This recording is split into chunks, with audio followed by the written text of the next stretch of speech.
Supreme court విచారణలో న్యాయస్థానం కొన్ని కీలకమైనటువంటి వ్యాఖ్యలు చేయటం జరిగింది.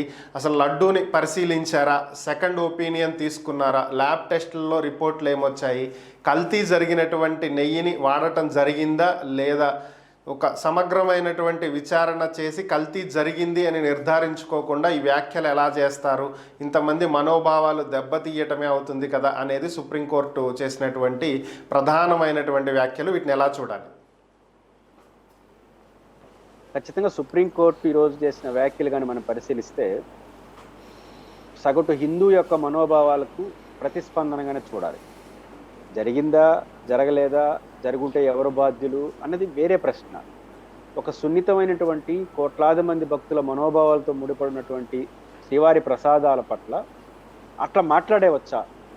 ఒకవేళ ఏదైనా మనకు ఆధారం ఉంటే లేదా అనుమానాలుంటే విచారణ చేసే పద్ధతి ఏంటి? ఈ రెండింటినీ చాలా సీరియస్గా సుప్రీంకోర్టు తీసుకుంది. ఫస్ట్ పాయింట్ ఏంటి? ప్రభుత్వం ఒక అంశం ముందుకు వచ్చింది. ఈరోజు లోత్రా గారు ఎవరో ప్రభుత్వ తరపున లాయర్ ఏం మాట్లాడారు?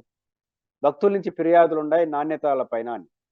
నాణ్యతల పైన ఫిర్యాదులు ఉండడం వేరు, నాణ్యత ప్రమాణాల పైన. శ్రీవారి ప్రసాదాల్లో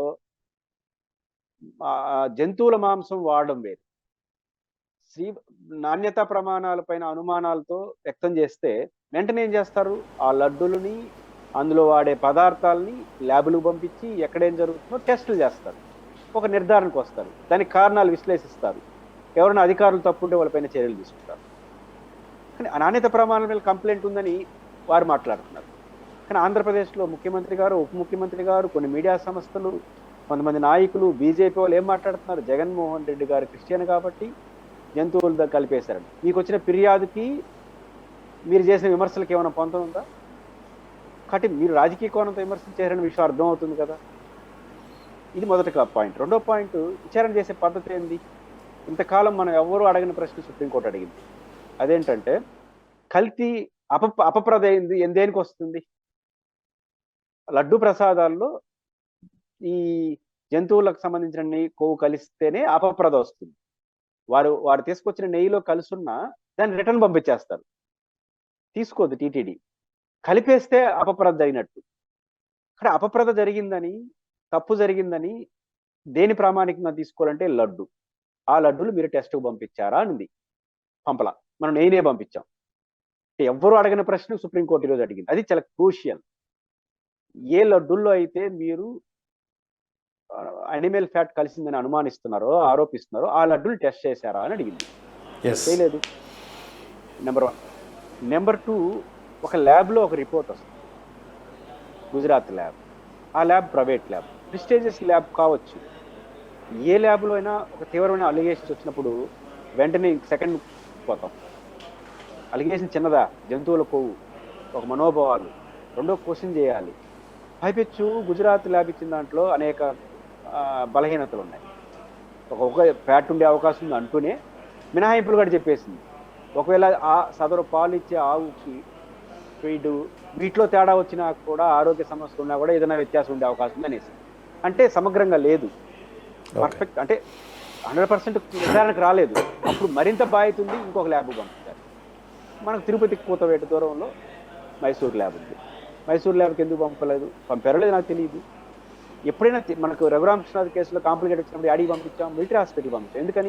ఇక్కడ ఘర్షణ వచ్చినప్పుడు ఏం చేయాలి? నేషనల్ ఇన్స్టిట్యూషన్ పంపించాలి. మైసూర్లో ఉన్నది నేషనల్ ఇన్స్టిట్యూషన్. అడి పంపించి క్రాస్ చెకింగ్ చేసుకొని ఒక నిర్ధారణకు వచ్చి యాక్షన్లోకి వెళ్ళిపోండి, కప్పు చేసిన చర్య తీసుకోండి. ఆ పని చేయకుండా జూలైలో రిపోర్ట్ వచ్చింది, వెంటనే క్రాస్ చెకింగ్ పంపాలి. లేదా జూలైలో రిపోర్ట్ వస్తే వెంటనే యాక్షన్లోకి వెళ్ళిపోవాలి. జూలైలో రిపోర్ట్ వస్తే సెప్టెంబర్లో ముఖ్యమంత్రి గారు మాట్లాడడం, ఆ తర్వాత సిట్ వేయడం చూస్తే ఏంటి మతలబ్ అనే విషయం సుప్రీంకోర్టు సీరియస్గా అడిగింది. అంటే ఇవన్నీ చూసినప్పుడు నాకు అనిపిస్తుంది సిట్టుని కోర్టు తిరస్కరిస్తుంది అనుకుంటున్నాను. కోర్టు దాన్ని బస్ ఆంధ్రప్రదేశ్ ప్రభుత్వం చెప్పొచ్చు ఏమని, మేము ఆల్రెడీ సిట్ వేసాము, additional director general of police జరుగుతుంది కాబట్టి అది తేలస్తుందని చెప్పొచ్చు. కానీ ఇక్కడ ముఖ్యమంత్రి గారు, కోర్టు అధికారి చెప్పింది, మీరు ఒక నిర్ధారణకు వచ్చేసినారు. ఇప్పుడు ముఖ్యమంత్రి గారు కల్తీ అయ్యిందని, దీనికి జగన్ బాధ్యుడు అని చెప్పేసినట్టు కదా, ఉప ముఖ్యమంత్రి గారు అదే చెప్పేసినట్టు కదా, ఇంకా విచారణ ఎందుకు అనింది. ఇప్పుడు బాస్ ఒక నిర్ణయానికి వచ్చేసి తప్ప ఇంక విచారణ ఎందుకు?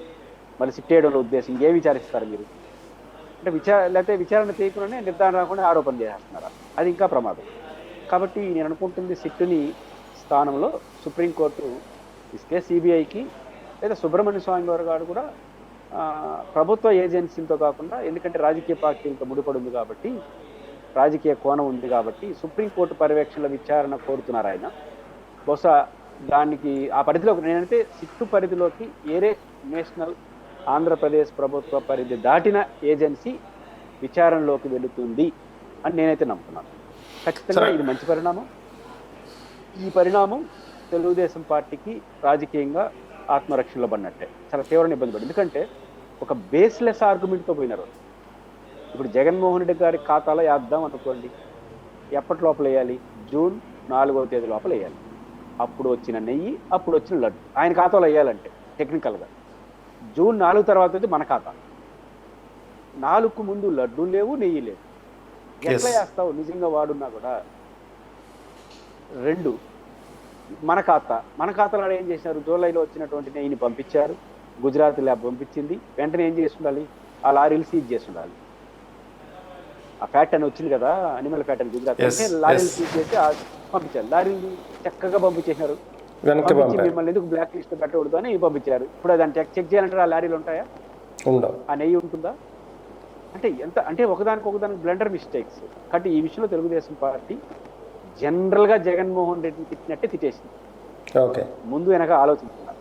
కాబట్టి విచారణ సుప్రీం పరిధిలోకి వెళ్తే మాత్రం ఖచ్చితంగా ఆంధ్రప్రదేశ్ ప్రభుత్వం ఆత్మపరిశీలనలో పడుతుంది.